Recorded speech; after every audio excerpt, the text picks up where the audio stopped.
1 रुपये। इसके हम अनेक से भाग कर सकते हैं। अनेक से भाग कर सकते हैं मतलब? नहीं, 1 2 3 बहुत से भाग होते हैं रुपये के। तो उस भागों के बारे में आज जानकारी लेंगे हम, पार्ट्स ऑफ रुपी। जैसे पहला होता है नहीं, ऐसे नहीं, टाइप ऑफ रुपी। रुपये में कितने पैसे होते हैं? 100, 100, 100 रुपए। 1 रुपए में 100 रुपए होते हैं। I know. 1 रुपये में कितने पैसे होते हैं? 100, 100। यानी 100। अब हम इसी क्वेश्चन को क्या है कि अलग तरह से पूछ सकते हैं कि रुपया का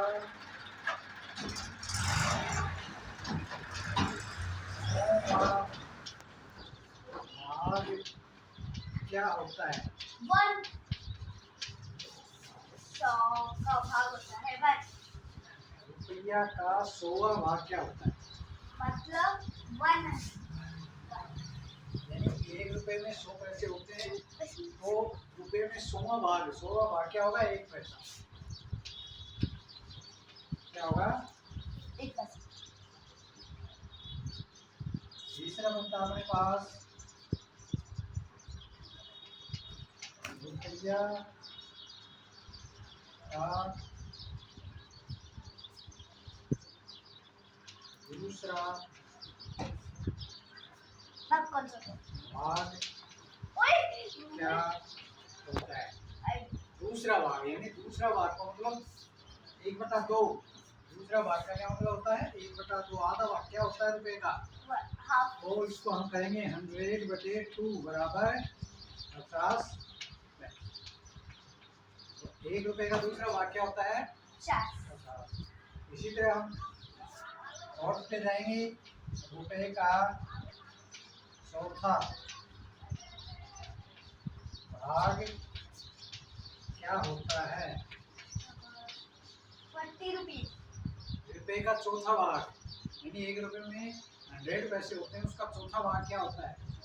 जितना भाग पूछा जाए, जितनी बार डिवाइड करा जाए, उसी की हम उस संख्या से डिवाइड करते हैं। तो कितने पैसा होगा? 25।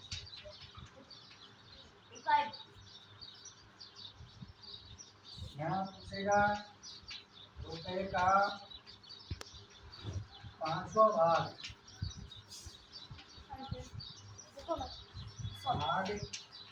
क्या होगा? तो रुपए का 5वां भाग पूछ रहा है, तो 100/5 20 पैसे। इसी तरह पूछते हैं। आजकल के बच्चे हैं वो नहीं जानते हैं 20 पैसे, 5 पैसे, 10 पैसे, 25 पैसे, 50 पैसे। क्यों? क्योंकि आप ये नहीं चल रहे हैं। इसलिए ये क्वेश्चन याद रखना है। रुपए के भाग, 1 रुपये में 100 पैसे होते हैं। 100 पैसों को हम किस तरह से बांट सकते हैं? पापा, आपने डिवाइड कैसे किया है? 10वां भाग। 10वां भाग क्या होगा?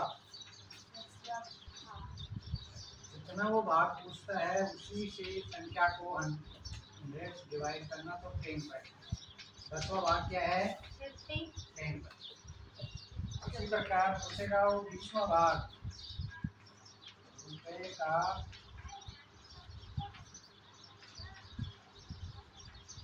20वां भाग क्या होगा? 50। वो 100/20 बराबर 22 पैसे। ठीक है। अब इस पे क्वेश्चन ऐसे बन सकते हैं या दूसरे टाइप से बन सकते हैं। जैसे हम बताता हूँ, देखो, मिलान कीजिए।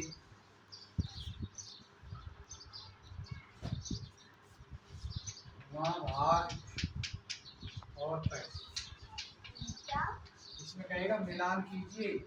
किसको? मिलान कीजिए वहाँ भाग और पैसे। यहाँ लिखेगा 5वां भाग, 10वां भाग, दूसरा भाग, 20वां भाग, चौथा भाग, दूसरा भाग, फिर आगे मिलान में लिखेगा 50,